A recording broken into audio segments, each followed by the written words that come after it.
Hello everyone, let's start our. जैसे कि अपनी बात हुई थी कि हम लोग कैसे करेंगे, हमारे एक प्रैक्टिस क्लास चलेगी और दूसरा जो होगी वो हमारे PYQ सीरीज चलेंगी। और अभी जो हमारे एक मैंने आपको बोला था कि हम माइंड मैप्स करेंगे। आज से हम स्टार्ट करने वाले हैं कि माइंड मैप के थ्रू पहले पूरी बायोलॉजी कवर करेंगे, उसके बाद हम लोग केमिस्ट्री करेंगे, फिर हम फिजिक्स करेंगे। ठीक है, आज से हम स्टार्ट करते हैं।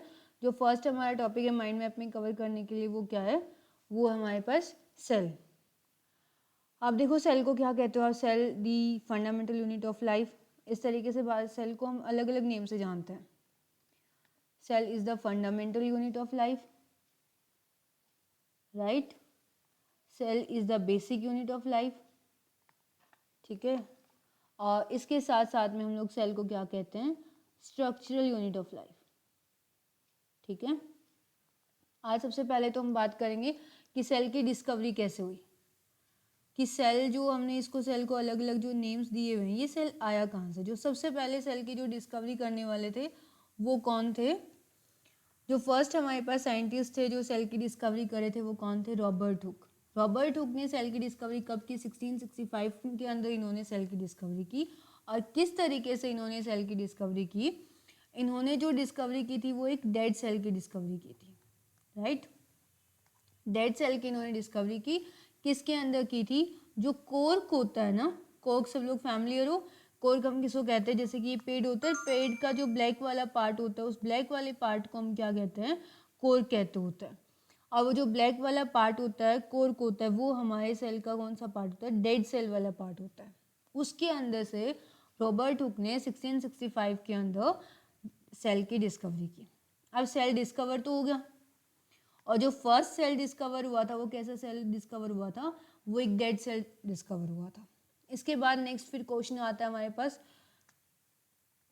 कि लिविंग सेल की। फिर नेक्स्ट साइंटिस्ट हमारे पास आते हैं एटॉमिक वन लीवेनहॉइक। इन्होंने किसके अंदर डिस्कवरी की थी, इन्होंने जो डिस्कवरी की, इसके बाद इन्होंने डिस्कवरी की सेल की। जो ये ऐसे फर्स्ट साइंटिस्ट है जिन्होंने सेल की डिस्कवरी किसके अंदर की, एक लिविंग सेल की डिस्कवरी करने वाले साइंटिस्ट कौन थे, वैन लीवेनहॉइक। इन्होंने कब की, 1674 के अंदर। अब देखो ये जो डेट्स है ना, ये डेट लर्न करना ज़रूरी है, क्योंकि काफ़ी बार जब स्टेटमेंट बेस्ड क्वेश्चन आता है ना, स्टेटमेंट बेस्ड जब क्वेश्चन आता है उस क्वेश्चन के अंदर डेट्स डाल देते हैं। जैसे आपको दो स्टेटमेंट दे देंगे, अब उन दोनों स्टेटमेंट के अंदर और कुछ भी चेंज नहीं कर रखा, उन्होंने सिर्फ और सिर्फ डेट का चेंज कर रखा। जैसे रॉबर्ट हुक की डेट जो है उन्होंने डाल दी 1675, और लीवेनहॉइक की डेट उन्होंने डाल दी 1674। और आपसे ऐसे बोलेंगे which one of the correct. अब अगर आपको डेट, वैसे आपको याद है साइंटिस्ट का नेम तो आपको दोनों का याद है कि फर्स्ट जो है वो रॉबर्ट हुक थे और लिविंग सेल की डिस्कवरी करने वाले लीवेनहॉइक थे। बट अगर आपको डेट याद नहीं है तो आपका क्वेश्चन यहीं पे रॉन्ग हो जाएगा, ठीक है। देन माइंड मैप के थ्रू आपकी शॉर्ट रिवीजन हो रही है, उस शॉर्ट रिवीजन के थ्रू आपका कंप्लीट टॉपिक्स कवर हो रहे हैं। इन क्लासेस को सीरियस लो और do believe in us and share our channel, do like share and subscribe it. अब आगे देखो कि जो फर्स्ट साइंटिस्ट थे वो लीवेनहॉइक थे। लीवेनहॉइक जो फर्स्ट साइंटिस्ट कौन से वाले साइंटिस्ट थे, जिन्होंने सेल की जो डिस्कवरी की थी वो लिविंग सेल की डिस्कवरी की थी। और फिर नेक्स्ट क्वेश्चन ये आता है, जैसे कि उधर क्वेश्चन हमने किया था कि रॉबर्ट हुक ने डिस्कवरी किसके अंदर की थी, कोर्क सेल के अंदर की थी। उन्होंने किसके अंदर की, कोर्क सेल के अंदर की। अब इन्होंने किसके अंदर डिस्कवरी की है, इन्होंने की है पॉन्ड वाटर के अंदर। इन्होंने डिस्कवरी की किसके अंदर, पॉन्ड वाटर। और किस तरीके से किया, इन्होंने क्या किया, एक बाउल या फिर एक कटोरी जो है वो इन्होंने पानी ले लिया। एक कटोरी पानी लेने के बाद उस पानी के अंदर इन्होंने अपने माइक्रोस्कोप के अंदर उसको रिसर्च करना स्टार्ट किया। देन अपने माइक्रोस्कोप के अंदर उन्होंने जो रिसर्च की उसके अंदर उन्होंने सेल्स को देखा। इन्होंने, ये ऐसे फर्स्ट साइंटिस्ट है जिन्होंने एक लिविंग सेल की डिस्कवरी किया था, ठीक है। इन्होंने लिविंग सेल की डिस्कवरी की। और लीवेनहॉइक को एक नेम से और जाना जाता है, वो जो उनका अनदर नेम है वो क्या है, father of microbiology. Father of microbiology, ये काफ़ी बारी पूछ लेते हैं। माइक्रोबायोलॉजी के फादर इनको क्यों बोला जाता है, इनको माइक्रोबायोलॉजी के फादर हम इसलिए कहते हैं बिकॉज जो हमारे बैक्टीरिया, एल्गी, फंजाई, जितने भी हमारे माइक्रो ऑर्गेनिजम्स हैं उनकी डिस्कवरी करने वाले कौन थे, वो लीवेनहॉइक थे, ठीक है। आया यहाँ तक समझ? इसके बाद नेक्स्ट आते हैं हमारे पास, नेक्स्ट जो डिस्कवरी होती है वो की रॉबर्ट ब्राउन ने। रॉबर्ट ब्राउन ने डिस्कवरी किसकी की? 1831 के अंदर इन्होंने डिस्कवरी की। किसकी डिस्कवरी की? इन्होंने न्यूक्लियस की। अब यहाँ पे ना कंफ्यूज नहीं होना, ये दोनों नेम बहुत अच्छे से लर्न करके रखना है कि रॉबर्ट ब्राउन जो है वो एक अलग पर्सन है और रॉबर्ट हुक जो है वो एक अलग पर्सन है। रॉबर्ट हुक क्या थे? जिन्होंने सेल की डिस्कवरी की थी। और रॉबर्ट ब्राउन कौन है? जिन्होंने किसकी डिस्कवरी की? रॉबर्ट ब्राउन वो है जिन्होंने न्यूक्लियस की डिस्कवरी की। अब न्यूक्लियस को ना सेल के लिए एक नेम से और जाना जाता है, वो उसका जो सेकंड नेम जो है न्यूक्लियस का, वो क्या नेम है? सेकंड नेम हम ऐसे कर जानते हैं जैसे कि हमारे लिए हमारा ब्रेन जैसे काम करता है ना, जैसे अब आप लोग हो, आप लोग कहते हो कि मुझे अभी पढ़ना है, अभी आपको पढ़ने के लिए कौन बोलेगा? वहीं थोड़ी देर में आप कहते हो कि मुझे अभी वॉक पे जाना है, फिर आप बोलोगे कि मुझे मूवी देखनी है। इस टाइप के जो अलग अलग टाइप की आपके माइंड में चीज़ें आती रहती है, वो कौन कंट्रोल करता है? मैंने आंसर भी कर दिया बातों में कि वो कौन करता है? आपका ब्रेन करता है। आपके लिए कौन करता है ये सब काम? आपको कंट्रोल करने वाले आपका ब्रेन करता है। वहीं अगर हम सेल की बात करते हैं, सेल के लिए कंट्रोल करने वाला कौन है? अगर सेल की बात करें कि सेल को कंट्रोल कौन करेगा, सेल को जो कंट्रोल करता होता है वो न्यूक्लियस करता है। कि सेल का अगर मन करे कि मुझे अभी पढ़ना है या फिर मुझे अभी कुछ खाना खाना है, अभी मुझे भूख लगी है, तो सेल के लिए सब काम कौन करेगा? वो न्यूक्लियस करेगा। ठीक है, आया समझ? इसके बाद नेक्स्ट आते हैं कुछ साइंटिस्ट हमारे पास। पैट्रिक मिस्चर जो थे, इन्होंने किसकी डिस्कवरी की? इन्होंने मॉलिक्यूल ऑफ डीएनए की डिस्कवरी की। जो डीएनए क्या चीज़ होती है, सबसे पहले डीएनए की फुल फॉर्म पता होना चाहिए। D oxy ribo nucleic acid. D oxy ribo nucleic acid, ये जो होती है ये हमारे पास फुल फॉर्म होती है डीएनए की। ठीक है, इसके बाद ये देखो मैंने यहाँ पे लिखा भी हुआ है, लार्जेस्ट सेल जो है, large cell structure brain of the cell बोला जाता है। इसके साथ साथ में हमने न्यूक्लियस के कंपोनेंट्स भी पढ़े हैं। न्यूक्लियस जैसे ये हो गया आपका न्यूक्लियस, इसके अंदर क्या क्या चीज़ें होती है? जहाँ पे न्यूक्लियस होता है उसको हम क्या बोलेंगे? न्यूक्लियर, इसको आप बोलोगे न्यूक्लियर इनवेलप। उसके बाद इसके कंपोनेंट, न्यूक्लियर इनवेलप हो गया, इसके बाद न्यूक्लियर मेम्ब्रेन होती है। न्यूक्लियर मेम्ब्रेन होने के बाद न्यूक्लियर मेम्ब्रेन, इसके बाद separate nucleus from the cytoplasm, जो अब जैसे कि ये हो गया न्यूक्लियर इनवेलप है और ये यहाँ पे आपका पूरा साइटोप्लाज्म प्रेजेंट है। इस साइटोप्लाज्म से न्यूक्लियस को अलग कौन कर रही है? ये मेम्ब्रेन करती होती है, न्यूक्लियर मेम्ब्रेन इसको सेपरेट करती होती है। आया समझ? न्यूक्लियोप्लाज्मा हम किसको कहते होते हैं? ये याद रख लेना, काफ़ी बार बच्चे भूल जाते हैं न्यूक्लियोप्लाज्मा क्या होता है। जो पूरा न्यूक्लियस के अंदर वाला जो साइटोप्लाज्म होता है उसको बोला जाता है। साथ में हम न्यूक्लियोप्लाज्मा में कंसीडर करते हैं साइटोप्लाज्म को, साइटोप्लाज्म प्लस न्यूक्लियस, इन दोनों चीज़ों को कॉम्बिनेशन में हम क्या कहते हैं? न्यूक्लियोप्लाज्मा। आया समझ यहाँ तक? आई होप आप लोग बोर नहीं हो रहे होगे, आपको समझ आ रहा होगा। नेक्स्ट जो आती है, नेक्स्ट हमारी डिस्कवरी किसने की थी? नेक्स्ट डिस्कवरी हमारे पास जो आती है वो आती है वॉटसन एंड क्रीक, जो थे वो दो साइंटिस्ट थे। वॉटसन अलग साइंटिस्ट है, क्रीक अलग साइंटिस्ट है। इन्होंने 1953 के अंदर किसकी डिस्कवरी की? Double helical structure of DNA. अब सबसे पहले आपको ये पता होना चाहिए डीएनए का स्ट्रक्चर कैसा होता है। यहाँ हम इस टॉपिक को यहाँ डिस्कस नहीं करेंगे, यहाँ मैं आपको बस थोड़ा सा बताऊंगी कि डीएनए का स्ट्रक्चर कैसा होता है। ये जब हम टॉपिक हमारे पास आएगा उस टाइम हम इसको कवर करेंगे। डीएनए का जो स्ट्रक्चर होता है वो इस तरीके से होता है, ऐसा होता है ना, दो अलग अलग स्ट्रक्चर्स होते हैं। ये एक जो होता है ये हमारे पास जैसे 3 प्राइम एंड है, ये 5 प्राइम एंड है, इधर से ये 5 है और ये वाला जो है वो 3 प्राइम एंड है। दोनों अपोजिट होते हैं, इस तरीके से अपोजिट में होते हैं। ये 3 है तो ये 5 है, ये 5 है तो ये 3 है। अपोजिट प्राइम्स होते हैं, अपोजिट हैंड्स होते हैं। और ये इस तरीके से जैसे हमारा, अगर आप सब लोगों ने थ्रेड को देखा होगा, थ्रेड जिस तरीके से होल्ड होता है, थ्रेड के अंदर अलग अलग स्ट्रक्चर्स होते हैं ना, इस तरीके से ही हमारा क्या होता है? डीएनए भी हमारी बॉडी के अंदर इस तरीके से सर्कुलर फॉर्म में होता है, इसको हम सर्कुलर भी कहते हैं। और डबल हेलिकल स्ट्रक्चर बोलने का क्या मतलब हुआ कि ये दो अलग अलग क्या है? दो अलग अलग स्ट्रैंड्स हैं। दो अलग स्ट्रैंड्स एक थ्रेड की तरह क्या हो रखे हैं? बाउंड हो रखे हैं, एक दूसरे के साथ में बाइंड हो रखे हैं। इस वजह से हम उसको कहते हैं double helical structure of DNA. अब डीएनए का जो इस तरीके से डबल हेलिकल स्ट्रक्चर है, ये दो अलग अलग स्ट्रैंड्स हैं, इसको इन स्ट्रैंड्स को इकट्ठा करने के लिए या फिर इन स्ट्रैंड्स को इस तरीके से जो डिस्कवरी देख के मतलब कि स्टैंड का इस तरीके से होना, ये डिस्कवरी किसने की थी? वॉटसन एंड क्रिक ने की थी। अब बस हमारी डिस्कवरीज होने वाली हैं। लास्ट डिस्कवरी रहती है, वो कौन थे साइंटिस्ट थे? Camillo Golgi. कैमिलो गोल्जी ने, जैसे नेम से पता लगता है कैमिलो गोल्जी, जैसे नेम के पीछे इनका यहाँ पे गोल्जी आ गया, तो इन्होंने किसकी डिस्कवरी की थी? गोल्जी बॉडीज की डिस्कवरी की थी। ठीक है, गोल्जी बॉडीज क्या है? एक हमारे पास सेल ऑर्गेनेलीज होती है।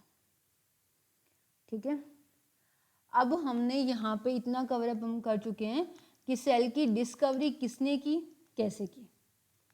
ठीक है, अब हम नेक्स्ट जो टॉपिक करेंगे वो हम टाइप ऑफ सेल्स करेंगे कि टाइप ऑफ सेल्स कैसे होते हैं। हमारे पास जो हमारा सेल होता है वो दो टाइप के होते हैं। ठीक है, one is a prokaryotic,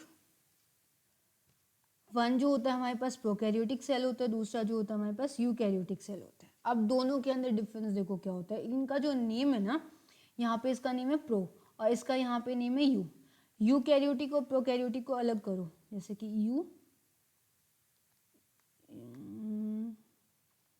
eukaryotic. ठीक है, अब जो यू टर्म होती है ना, इसका मतलब होता है ट्रू। जो यू आपकी टर्म है उसी का मतलब क्या होता है? ट्रू होता है। और कैरियोटिक जो टर्म है उसका मतलब क्या होता है? न्यूक्लियस होता है। ठीक है, जो यू टर्म है, यू जो टर्म यहाँ पे ये जो यू वर्ड गिवन है ना, इसका मतलब क्या है? ट्रू है। कैरियोटिक का मतलब क्या है? न्यूक्लियस है। ठीक है, तो यहाँ ने कि यू कैरियोटिक का मतलब क्या हुआ? True cell. यू कैरियोटिक का मतलब एक तरीके से, यू कैरियोटिक का मतलब हमारे पास ये होगा कि ट्रू न्यूक्लियस। वहीं पे उधर जो आपको टर्म गिवन है वो प्रोकैरियोटिक गिवन है। अब प्रो का मतलब क्या होगा? जो प्रो टर्म है उसका मतलब, अभी तो आप प्रो को क्या समझते हो कि प्रो नेक्स्ट लेवल, बहुत अच्छा बंदा, इस टाइप का यूज करते हो ना। बट जो हमारे सेल के लिए यहाँ पे जो यूज होगा प्रोकैरियोटिक का मतलब वो क्या होता है? प्रीमिटिव, प्रीमिटिव टाइप का न्यूक्लियस होता है। Primitive kind of nucleus. अब प्रीमिटिव टाइप ऑफ न्यूक्लियस का मतलब क्या होगा? एक तरीके से पुराने टाइप का न्यूक्लियस होगा। मैं साफ साफ आपको समझाती हूँ कि जो प्रोकैरियोटिक होता है उसके अंदर क्या रीज़न होता है। जैसे फॉर एग्जांपल यूकैरियोटिक के अंदर, जैसे नेम से पता लग गया कि वहाँ पे क्या है आपका? ट्रू न्यूक्लियस है। प्रोकैरियोटिक के अंदर न्यूक्लियस नहीं होता। जैसे ये वाला, नीचे आपको डायग्राम दिखाती हूँ, मैंने डायग्राम लगाया हुआ है, उस डायग्राम से आपको अच्छे से समझ आ जाएगा। डायग्राम के अंदर दोनों चीज़ें अलग अलग सेल्स आपको गिवन है। One is a prokaryotic cell, another one is a eukaryotic cell. ये देखो दिखाई दे रहा है, एक जो है वो प्रोकैरियोटिक है, दूसरा जो यूकैरियोटिक है। अब जो प्रोकैरियोटिक सेल है ना, उसके अंदर और यूकैरियोटिक के अंदर क्या डिफरेंस है? जैसे यहाँ पे क्या लिखा हुआ है? न्यूक्लियोइड लिखा हुआ है, राइट। यहाँ पे प्रॉपर न्यूक्लियस लिखा हुआ है। इधर देखो कहीं पे भी गोल्जी बॉडीज दिखाई दे रहा है क्या? यहाँ पे गोल्जी एपेटस गिवन है। यहाँ देखो कहीं पे भी एंडोप्लाज्मिक रेटिकुलम दिखाई दे रहा है? कहीं पे भी नहीं दिखाई दे रहा ना। और यहाँ पे एंडोप्लाज्मिक रेटिकुलम गिवन है। तो इसका मतलब क्या होता है? जो प्रोकैरियोटिक है वो प्रीमिटिव सेल है। प्रीमिटिव सेल या फिर प्रीमिटिव सेल होने का क्या मतलब हुआ कि जो प्रोकैरियोटिक सेल्स हैं वो वेल डेवलप्ड सेल्स नहीं होते, वेल डेवलप्ड सेल नहीं होते। और ये किसके बेसिस पे डिवाइड हो रखे हैं? प्रोकैरियोटिक और यूकैरियोटिक जो इनका डिवीजन हो रखा है वो किसके बेसिस पे हो रखा है? वो प्रेजेंस ऑफ न्यूक्लियस के बेसिस पे हो रखा है। जो प्रोकैरियोटिक सेल होते हैं उसके अंदर ट्रू न्यूक्लियस जो है, उसके अंदर ट्रू न्यूक्लियस नहीं होता, उसके अंदर ट्रू न्यूक्लियस नहीं होता। आया समझ? जो न्यूक्लियस की जगह पे क्या होता है? ऐसे ओपनली, जैसे ये दिखाई भी दे रहा है ना यहाँ पे, इस तरीके से ओपनली प्रेजेंट होता है। जो जेनेटिक न्यूक्लियस के अंदर होता क्या है आपका? जेनेटिक मटेरियल होता है। जेनेटिक मटेरियल यानी कि जेनेटिक मटेरियल का मतलब क्या हुआ? वो मटेरियल होता है जो आपके पेरेंट्स से ऑफस्प्रिंग के अंदर ट्रांसफर होता है, उसको हम क्या कहते हैं? जेनेटिक मटेरियल कहते होते हैं। अब वो जेनेटिक मटेरियल जो प्रोकैरियोटिक सेल्स होते हैं उसके अंदर किसकी फॉर्म में प्रेजेंट होता है? वो न्यूक्लियोइड की फॉर्म में प्रेजेंट होता है। और न्यूक्लियोइड की फॉर्म में वो प्रेजेंट होता है तो उसको हम क्या बोलते हैं? उनको हम प्रोकैरियोटिक बोलते हैं। अब न्यूक्लियोइड का मतलब क्या होगा कि न्यूक्लियोइड का मतलब ये होता है ओपनली जेनेटिक मटेरियल का प्रेजेंट होना। और मैं यहाँ पे एक टर्म यूज करूँ ओपनली, इसका मतलब क्या हुआ कि यहाँ क्या होता है? जो प्रोकैरियोटिक सेल्स होते हैं, यहाँ पे स्पेलिंग होंगे इसकी, जो प्रोकैरियोटिक सेल्स होते हैं उसके अंदर क्या होएगा कि न्यूक्लियर मेम्ब्रेन जो होती है वो न्यूक्लियर मेम्ब्रेन प्रेजेंट नहीं होती। और ये न्यूक्लियर मेम्ब्रेन प्रेजेंट नहीं होना ही इसको क्या बनाता है, प्रीमेटिव सेल बनाता है। और जहाँ पे ओपन आपका जेनेटिक मटेरियल प्रेजेंट होता है उसको हम क्या कहते हैं, न्यूक्लियोइड कहते हैं। उस सेल को हम प्रोकैरियोटिक कहते हैं। प्रोकैरियोटिक सेल के अंदर हमारे कौन से सेल्स आते हैं, जैसे कि बैक्टीरिया हो गया, ये प्रीमेटिव काइंड ऑफ सेल्स होते हैं। वहीं पे अगर अब यूकैरियोटिक सेल की बात करें कि यूकैरियोटिक सेल क्या होता है, यूकैरियोटिक सेल हमारे पास वो सेल होता है जिसके अंदर प्रॉपर न्यूक्लियस प्रेजेंट होता है। यहाँ देखो न्यूक्लियस बहुत अच्छे से प्रेजेंट है, न्यूक्लियर मेम्ब्रेन भी प्रेजेंट है, ठीक है। न्यूक्लियर मेम्ब्रेन को मैं एम लिखती हूँ, न्यूक्लियर मेम्ब्रेन भी यहाँ पे प्रेजेंट है। और न्यूक्लियर मेम्ब्रेन होने के साथ साथ में जो जेनेटिक मटेरियल है वो भी क्या है, इनवेलप के अंदर, वहाँ पे मैंने इनवेलप टर्म बोली थी ना, वो भी किसके अंदर, इनवेलप के अंदर स्टोर है। यानी कि ये जो जेनेटिक मटेरियल इस तरीके से वेल पैक्ड है, वो आपके जो बाहर का जो साइटोप्लाज्म, जैसे ये साइटोप्लाज्म है ना और ये न्यूक्लियोइड है, अब ये दोनों तो यहाँ पे मिक्स हो जाएंगे अगर न्यूक्लियर मेम्ब्रेन नहीं होगी तो। न्यूक्लियर मेम्ब्रेन क्या करती है, जेनेटिक मटेरियल को और साइटोप्लाज्म को दोनों को सेपरेट करके रखती है। और ये न्यूक्लियर मेम्ब्रेन के बेसिस पे हमारे पास प्रोकैरियोटिक और यूकैरियोटिक सेल्स जो हैं डिवाइड हो रखे हैं, ठीक है। आया समझ। अब यहाँ पे नेक्स्ट जो हम टॉपिक देखेंगे और इसके साथ साथ में क्या होता है कि अगर आपको मैंने एक चीज़ और दिखाई थी वहाँ पे कि वहाँ पे किसी भी टाइप की ऑर्गेनलीज प्रेजेंट नहीं होती, प्रोकैरियोटिक के अंदर ऑर्गेनलीज नहीं होती और यूकैरियोटिक के अंदर ऑर्गेनलीज प्रेजेंट होती हैं। ये देखो मैं यहाँ से भी आपको बता देती हूँ। समझ तो आ रहा है ना सबको, क्लास बोरिंग नहीं होनी चाहिए। क्या है, स्मॉल और सिंपल यूनिसेलुलर होते हैं प्रोकैरियोटिक, पता लग गया। कोई न्यूक्लियस नहीं होता, सर्कुलर डीएनए नहीं होता, मेम्ब्रेन भी नहीं होती, ये भी समझ आ गया। एग्जाम्पल बैक्टीरिया, साइनोबैक्टीरिया, माइकोप्लाज्मा, ये सब होता है। वहीं पे अगर यूकैरियोटिक सेल की बात करें तो लार्ज होते हैं, कॉम्प्लेक्स होते हैं, यूनिसेलुलर भी होते हैं, मल्टी सेलुलर भी होते हैं, न्यूक्लियस भी प्रेजेंट होता है, न्यूक्लियर मेम्ब्रेन भी प्रेजेंट होती है, लीनियर डीएनए प्रेजेंट होता है। ये कौन से वाले होते हैं, प्लांट और एनिमल्स होते हैं, ठीक है। इतना यहाँ तक समझ आ गया, हमने टाइप ऑफ सेल्स तक कर लिया। अब हम देखेंगे सेल ऑर्गेनलीज हमारे पास, जो अब हम पहुँचने वाले हैं हमारे मेन टाइप पे, ठीक है। इसके साथ में एक क्वेश्चन हमारा एक टाइप और रह गया, कुछ हमारे पास कुछ कॉमन क्वेश्चंस आते हैं कि स्मॉलेस्ट सेल कौन सा होता है, ठीक है, मैं भी बता देती हूँ आपको। साइटोप्लाज्म के साथ में जो लार्जेस्ट सेल जो होता है हमारे पास, लार्जेस्ट सेल अगर हम ह्यूमन की बात करते हैं, लार्जेस्ट सेल इन ह्यूमन के अंदर अगर हम बात करें देन वो ओव्यूम होता है, ओव्यूम इन फीमेल, ठीक है। उसके साथ में अगर लार्जेस्ट सेल की बात करते हैं, अगर ह्यूमन वगैरह की नहीं बात आती है तो लार्जेस्ट सेल की अगर हम बात करें तो हमारे पास लार्जेस्ट सेल होता है एग ऑफ ऑस्ट्रिच। ये क्वेश्चन काफ़ी बार पूछ लेते हैं, अगर मतलब थोड़ा सा पेपर का लेवल बहुत ज़्यादा टफ नहीं है देन ये कॉमन क्वेश्चंस हैं स्टैटिक टाइप के, तो ये क्वेश्चन काफ़ी बार पूछ लेते हैं। इसके साथ में अगर स्मॉलेस्ट सेल पूछा जाए कि सबसे छोटा सेल कौन सा होता है, जो हमारे पास स्मॉलेस्ट सेल जो होता है, स्मॉलेस्ट सेल जो होता है वो हमारे पास कौन सा सेल होता है, स्मॉलेस्ट सेल होता है माइकोप्लाज्मा, ठीक है। आया समझ। अब देखो साइटोप्लाज्म पे पहुंच गए। साइटोप्लाज्म ये तो पता लग गया, जैसे कि एक बार मैं आपको सेल की डायग्राम दिखा देती हूँ, सेल की डायग्राम से आपको सब कुछ अच्छे से समझ आ जाएगा। और हमारा सेल जो है दो अलग अलग पार्ट्स में डिवाइड है, एक हमारे पास होता है प्लांट सेल, एक होता है एनिमल सेल, ठीक है। वो भी बता देती हूँ कि प्लांट सेल के अंदर क्या डिफरेंस होता है और एनिमल सेल के अंदर क्या डिफरेंस होता है। अब ये देखो, ये है आपका पूरा सेल। अब ये सेल के अंदर ये हो गया न्यूक्लियस वेल डिफाइंड, ये जो ऐसे ऐसे जो दिखाई दे रहे हैं तुम्हें सर्कुलर फॉर्म में, ये क्या है, इसका डीएनए, ठीक है। ये वाले जो हैं ये आपके पास गोल्जी बॉडीज हैं, ये आपकी सेल ऑर्गेनलीज है, ठीक है। ये वैक्यूल है, ये पेरोक्सिसोम है, ये स्मूथ एंडोप्लाज्मिक रेटिकुलम, ये वाला जो है रफ एंडोप्लाज्मिक रेटिकुलम। अब हम सारी चीज़ें पढ़ेंगे कि उसको रफ क्यों बोल रहे हैं, ये सब चीज़ें आएंगी। ये आपकी ये प्लाज्मा मेम्ब्रेन, ठीक है। ये सेंट्रोजोम, सेंट्रोजोम जो सेंट्रियोल जो होता है वो सिर्फ किसके अंदर होता है, वो एनिमल सेल के अंदर होता है। मैं आपको डिफरेंशिएशन अभी डिफरेंस करवा देती हूँ। एक है आपके पास प्लांट सेल, ठीक है, और दूसरा है आपके पास एनिमल सेल। अब प्लांट सेल और एनिमल सेल को आप कैसे पहचानोगे कि इन दोनों की, ये वाला जो है ये आप बोलोगे प्लांट सेल है और ये वाला जो है वो एनिमल सेल है। यहाँ पे स्पेस कम है, इधर करवाती हूँ, कोई मिनट। ये हो गया प्लांट और यहाँ है एनिमल। अब जो प्लांट सेल है उसके अंदर सबसे पहले क्या होता है, प्लांट्स क्या करते होते हैं, प्लांट्स फोटोसिंथेसिस परफॉर्म करते हैं, एनिमल सेल फोटोसिंथेसिस परफॉर्म नहीं करते। प्लांट सेल अगर फोटोसिंथेसिस परफॉर्म करते हैं तो उसके अंदर क्या चीज़ होगी, उसके अंदर क्या होता है, क्लोरोप्लास्ट होता है सबसे पहले तो। और क्लोरोप्लास्ट क्या है, हमारे पास सेल ऑर्गेनली है, प्लांट सेल के अंदर होती है, एनिमल सेल के अंदर नहीं होती। इसके साथ साथ में प्लांट सेल और एनिमल सेल के अंदर क्या डिफरेंस मिलेगा, प्लांट सेल के अंदर सेल वूल प्रेजेंट होती है और एनिमल सेल के अंदर ऐसा नहीं होता, इसके अंदर सिर्फ और सिर्फ प्लाज्मा मेम्ब्रेन प्रेजेंट होती है। ठीक है, और अगर ये डायग्राम तुमने देखा हो, मैंने अभी जूम करके डायग्राम दिखाया था, इस डायग्राम से साफ पता लग रहा था कि ये डायग्राम कौन सा है, ये एनिमल सेल का डायग्राम है। और ये चीज़ मैंने आपको कैसे बताई कि ये एनिमल सेल का डायग्राम है, वो मैंने आपको इस तरीके से बताया कि एक तो यहाँ पे क्या नहीं थी, सेल वॉल कहीं नहीं दिखाई दे रही थी। इसके अंदर अगर नोटिस किया हो तो मैंने पूरा जूम करके आप लोगों को दिखाया, इसके अंदर क्लोरोप्लास्ट भी नहीं था, क्लोरोप्लास्ट नहीं दिखाई दिया, सेल वॉल नहीं दिखाई दिया, अपने आप माइंड में आ गया कि ये क्या है, प्लांट सेल है।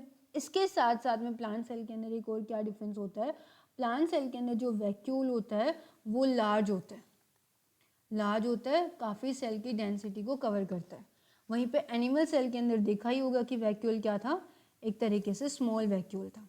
ठीक है, इसके साथ साथ में मैंने एक पॉइंट यहाँ पे भी बोल दिया था कि प्लांट सेल के अंदर क्या होता है, सेंट्रियोल प्रेजेंट नहीं होता। और सेंट्रियोल क्या काम करता है, ये नोट्स भी बनाते रहो प्लीज़ आप लोग, क्योंकि मैं यहाँ पे इस माइंड मैप के साथ में आपको प्रीवियस क्वेश्चंस भी बहुत ज़्यादा कवर कर रही हूँ और मैं पूरा आपको समझा भी रही हूँ। तो वैक्यूल के अंदर क्या होता है, सेंट्रियोल होता है। सेंट्रियोल किस में काम करता है, सेल डिवीजन में काम करता है। ठीक है, आया समझ। और क्या होता है, ये प्लांट सेल के अंदर सेंट्रियोल नहीं होता और एनिमल सेल के अंदर सेंट्रियोल जो है आपका वो प्रेजेंट होता है। आया सबको समझ, ये है दोनों का डिफरेंस, प्लांट सेल और एनिमल सेल। अब ये वाला जो सेल है वो हमारे पास एनिमल सेल है, इसके अंदर डायग्राम्स को अच्छे से देख लो। अब हम नेक्स्ट जो पार्ट करेंगे वो साइटोप्लाज्म। ये देखो, अब ये जितनी भी सेल ऑर्गेनलीज हैं, जितनी भी सेल ऑर्गेनलीज किसके अंदर प्रेजेंट हैं, वो आपके साइटोप्लाज्म के अंदर प्रेजेंट है। ये पूरा क्या है, साइटोप्लाज्म है। साइटोप्लाज्म क्या होता है, एक जेली लाइक स्ट्रक्चर होता है। ठीक है, आया समझ। अब देखो parts between plasma membrane and nuclear envelope. इसके साथ साथ में इसी के अंदर क्या होती हैं, सेल ऑर्गेनलीज प्रेजेंट होती हैं। अभी डायग्राम में आपने अच्छे से देख लिया, ये पॉइंट भी बहुत अच्छे से समझ आ गया। पार्ट्स बिटवीन प्लाज्मा मेम्ब्रेन और न्यूक्लियर इनवेलप, दोनों के बीच में क्या करते हैं, जैसे ये तो हो गया न्यूक्लियर इनवेलप, न्यूक्लियस है, ये यहाँ पे आपका क्या है, प्लाज्मा मेम्ब्रेन। इन दोनों के अंदर डिफरेंस करने का, इन दोनों के बीच में कौन प्रेजेंट होता है, इन दोनों के अंदर आपका साइटोप्लाज्म प्रेजेंट होता है।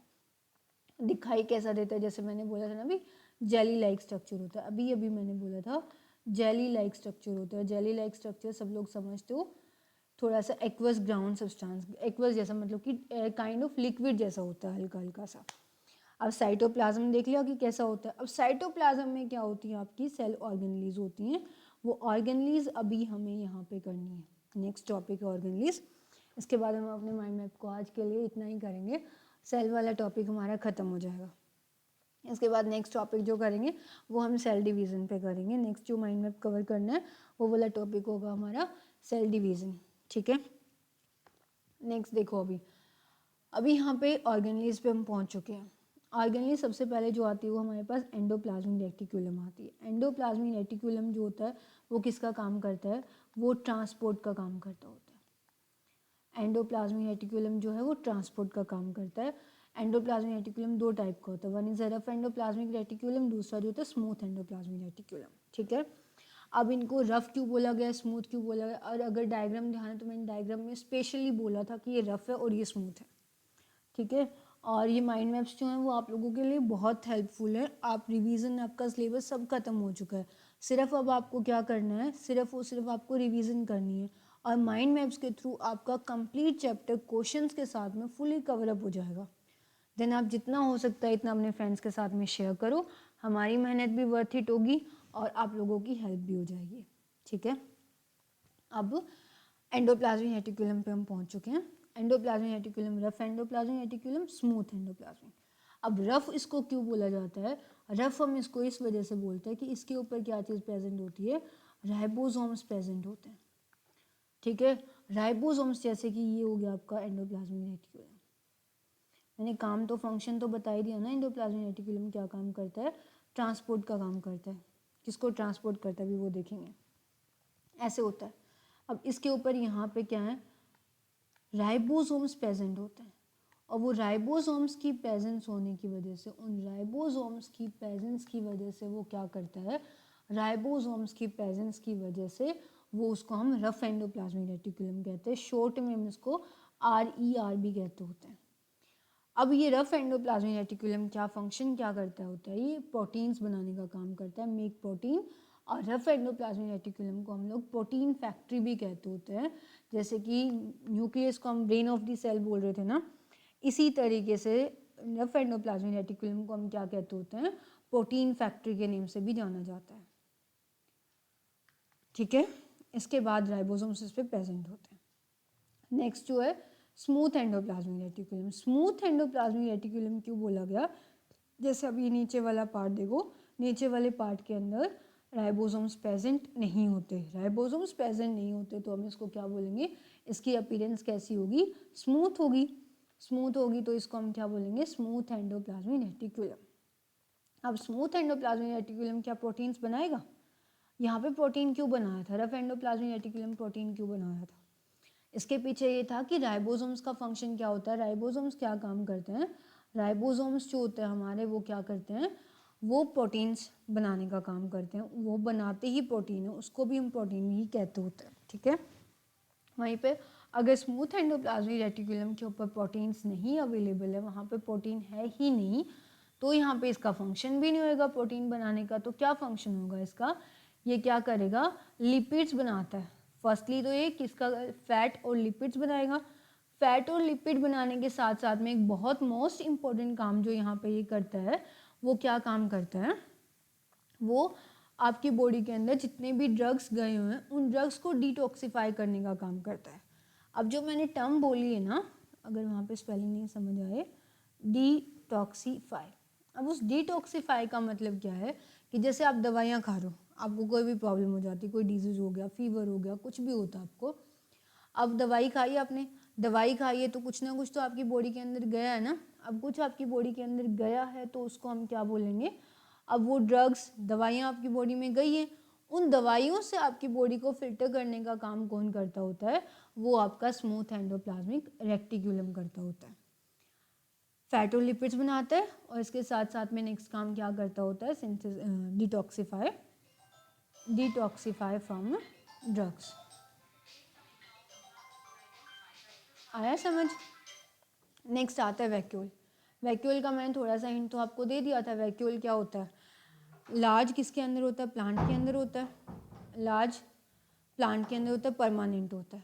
प्लांट फंक्शन क्या काम करता है, प्रोवाइड करता है टर्जिडिटी और रिजिडिटी, मतलब कि सेल को थोड़ा सा वॉल्यूम प्रोवाइड करता है, उसके साथ साथ में सेल को रिजिडिटी प्रोवाइड करता होता है।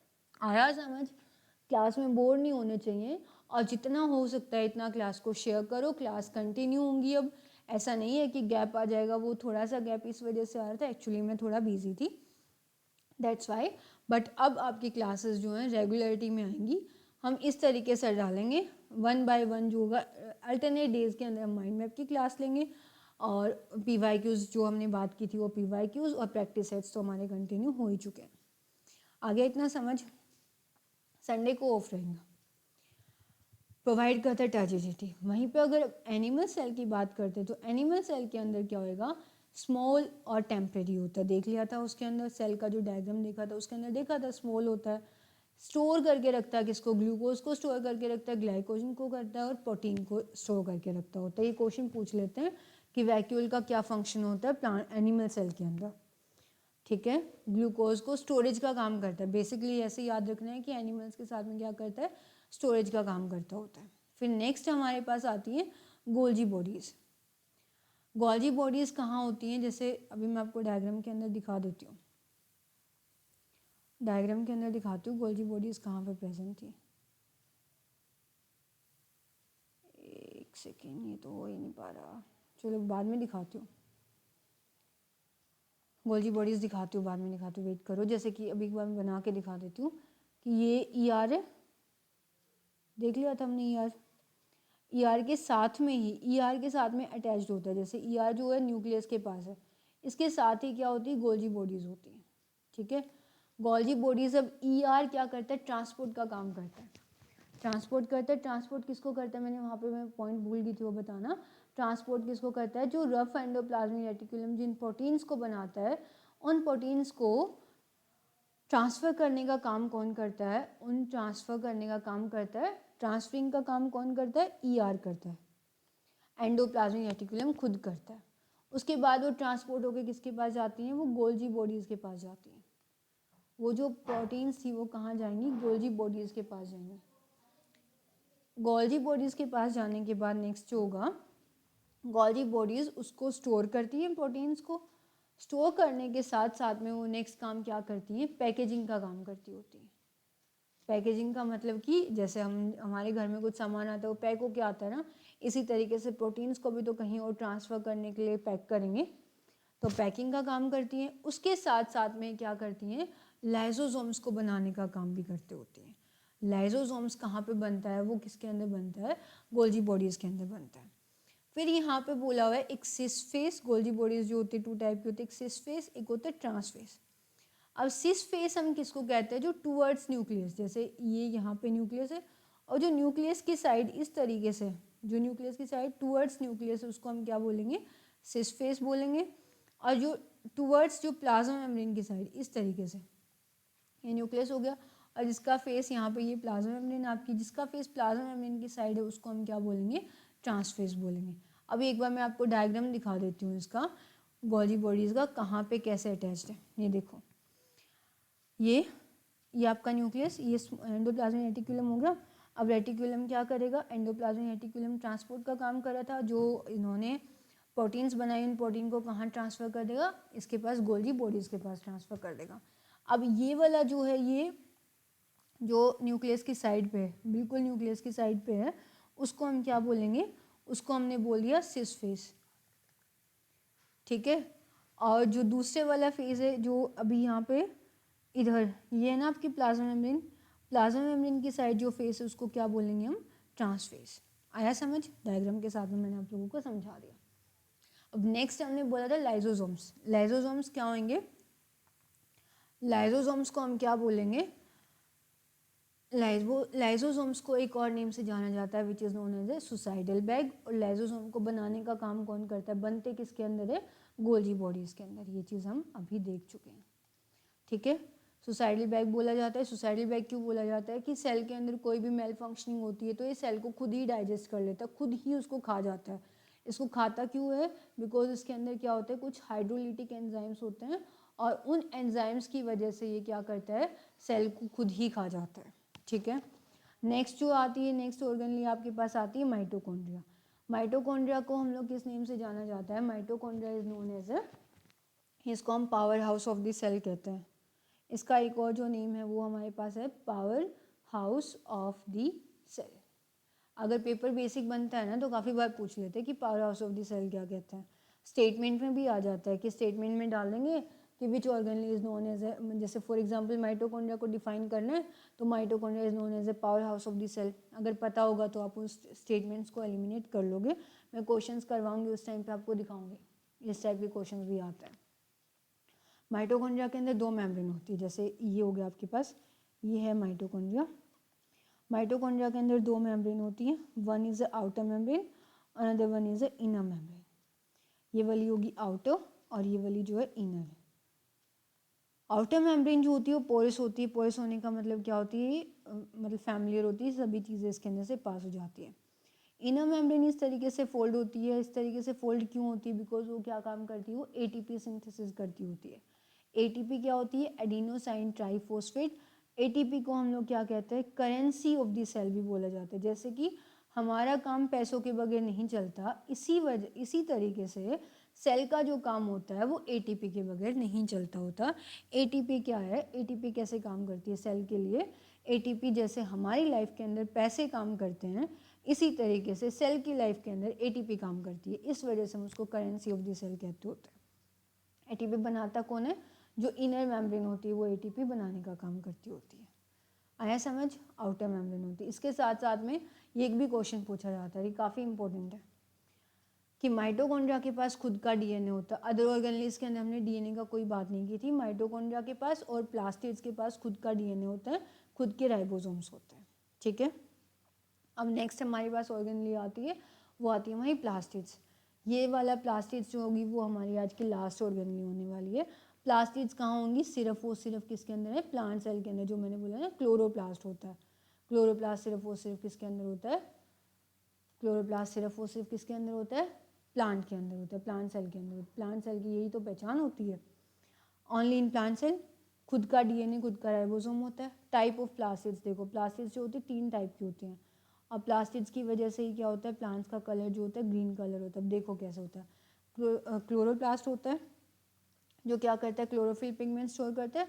और क्लोरोफिल पिगमेंट किस में हेल्प करता है? वो फोटोसिंथेसिस में हेल्प करता है। फिर क्रोमोप्लास्ट, क्रोमोप्लास्ट क्या होता है? एक कलर, जो अलग अलग टाइप के कलर्स होते हैं ना प्लांट्स के, जैसे कि अब टमाटो का कलर रेड होता है, इस तरीके से जो कलर प्रोवाइड करने का काम करता है वो कौन करता है? क्रोमोप्लास्ट करता है। लास्ट वन आता है ल्यूकोप्लास्ट। ल्यूकोप्लास्ट क्या करता है? स्टोरेज का काम करता है। स्टार्च को, ऑयल को, प्रोटीन ग्रैन्यूल्स को क्या करता होता है? स्टोर करके रखता होता है। ठीक है, आज की क्लास हम करते हैं यहीं पे वाइंड अप। हमारी ऑर्गेनली सेल वाला टॉपिक जो वो हमने माइंड मैप के थ्रू कंप्लीट कर लिया। आई होप आपको क्लास अच्छी लगी होगी। Thank you and have a nice day. Do like, share and subscribe our channel.